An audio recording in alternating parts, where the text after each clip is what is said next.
a great guest today. We've got Rob Abdul, who's He's sitting there in the wings, waiting to come on. We're going to have a short break in a few moments' time. We're going to bring Rob in because I want to spend a bit of time with Rob because he's got a cracking book. If you go to their website, www.thebridgeradio.net, you'll one of the panels at the top with a bit of advertising that has the webcam. Click on there, and you're able to see Rob's book live here on 102.5 The Bridge. And if you want a reading this afternoon, give us a call here, or better still, send me an email, which is a better way of doing it, to readings@thebridgeradio.net. That's readings@thebridgeradio.net. Send it over with your name and telephone number. I'll get in contact with you. Now, a few people don't actually like having coming on the actual show themselves and having a live reading. Not a problem. Just send us in the question like Jodie has, and I can read it out to Beth.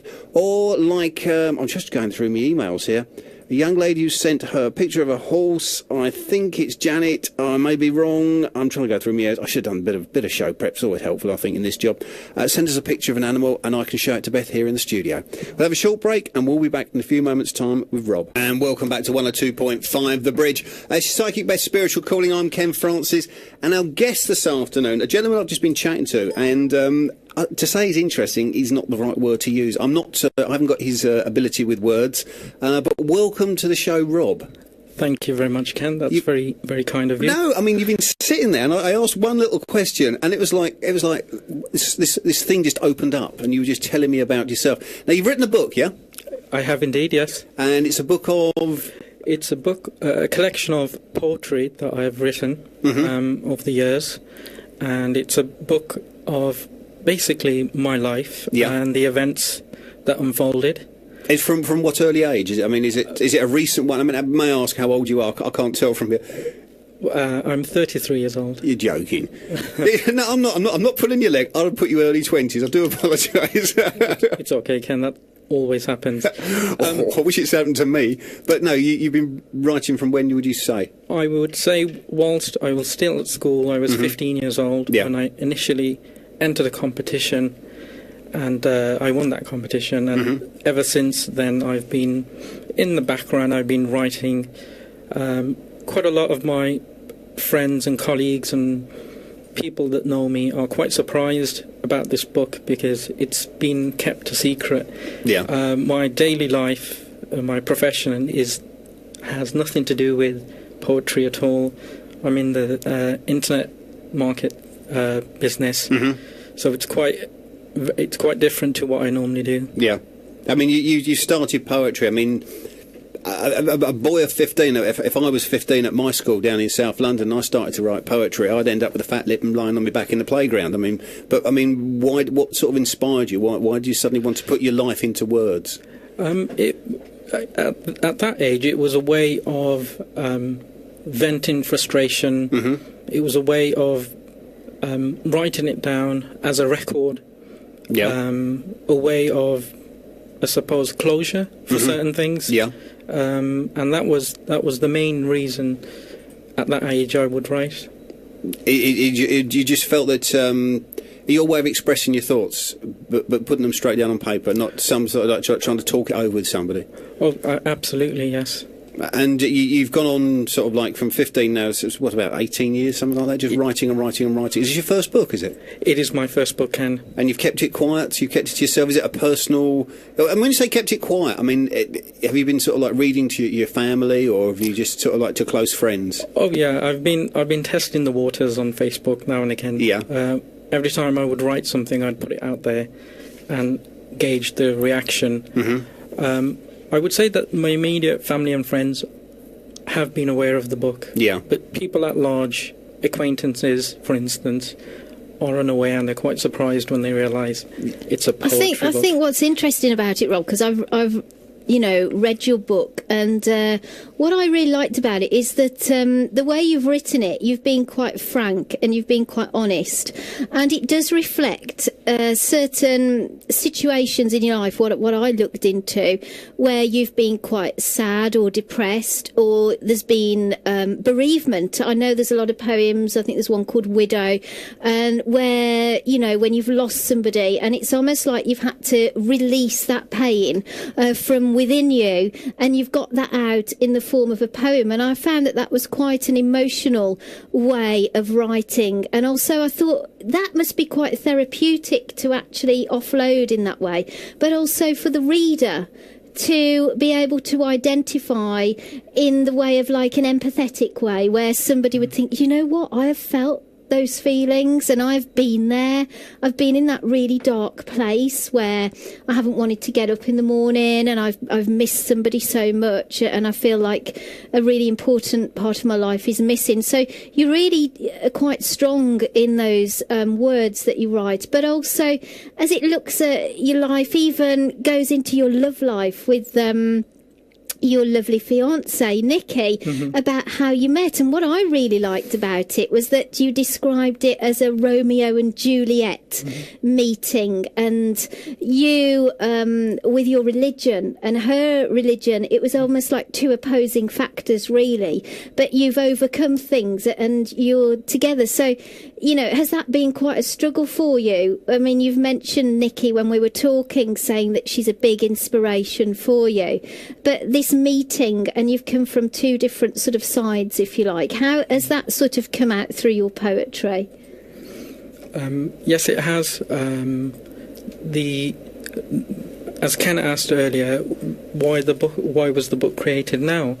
It's Nikki's birthday in October, and the whole purpose is to try and get the book out before her birthday, because it takes quite a long while for it to go through the checks and it to go onto Amazon and things like that. A long, drawn-out process, really, isn't it? It's not a case of just writing a book, getting it published. There's an awful lot more to it, isn't there? So at least you've got a date and you've got something to aim for, you know, with her birthday. And of course, it's here, it's in front of us, and so you've achieved that. I think, Beth, the poetry in there is basically a journey that I've had to take, and it's a journey where I come from a conservative Muslim background and Nikki's Sikh, so conventionally those two backgrounds don't meet, and it's a journey of how love overcomes everything. So I believe that if you have true love, it will surpass anything, and the poetry that's what the poetry speaks about, and it goes into a lot to do with spirituality, because my personal belief is that we're all connected with love, and that religion, colour, caste, creed has got absolutely nothing to do with where there's love concerned. And I think it's reflective. As you turn the book over, you've got a few words on the back of the book, which is almost sort of saying it sums up what you've just said, actually. I don't know if you'd be so kind as to read those to us. Okay. I asked love, "What are you, my love?" He replied, "I am a butterfly from a foreign sky. My beauty is for all of nature. Like the sunlight, my essence is for all. I do not withhold my beauty from the good or the bad. I know not how to withhold my light. All I know is how to shine for all my beloved." That's really touching, isn't it? That is really touching. And what a lovely gift this would make for somebody, especially if there's a guy listening in who doesn't know what to buy his other half. This would be a really super gift, you know, because it's romantic, it's deep, it covers lots of different subjects, and like you say, it is a journey of your life, but a lot of people would be able to see their own lives reflected in that as well, you see. So we can kind of buy into it as well as a reader. You know, you can I can think, oh yeah, I know what he means when he says that. I know how he feels. I remember those feelings when I lost somebody or was going through a challenging time as a teenager. You know, so it's very good at making you look at your own life as well. You know, you're doing that through your journey as you describe it. So it's a very inspirational book as well as a poetry book. So what was the first poem you actually wrote? I mean, is that in the book, your first one you put together, or do you think that it wasn't good enough to be in your book? The very first poem I wrote was a poem called Life. Yeah. It is in the book. It is in the book, yeah. It's a bit, I must admit, Ken, it's a bit, when I read it now, it makes me cringe a little bit. Yeah, but I mean, you've got to start somewhere, haven't you? Yes. I'm not going to ask you to read it out, don't worry. I wouldn't be that cruel, 'cause I mean, we've all done things when we're younger, and we think, I wish I never did that. But I mean, it's not refined as your later poems, yeah? Not at all, no. Not at all. I think, like, now that I'm a fully fledged adult and I've had lots of experiences and I've been exposed to spirituality, my take on life is very different. Yeah. And of course, this is a spiritual show, and we do readings on this show. What are your views on mediums and psychics? Is it something that you would actually do? Would you go and visit a psychic to perhaps get some guidance about what's going on for you? Well, Beth, it's interesting you should ask me that. I think psychics and mediums are very, very gifted people.